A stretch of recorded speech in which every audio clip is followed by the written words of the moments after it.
আর ছোট ছোট কুমড়ো ধরেছে, সেগুলো বড় হবে। আমার কুমড়োটা বড় হয়েছে। চোখে চেয়ে দেখো, দেখো নাচে আমার মাথার কাছে কুমড়ো।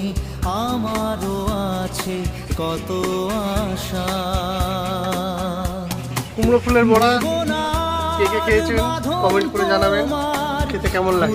দিলাম আকাশ নীলে ডানা দিও তোমার ডাকে তোমায় নতুন জীবন।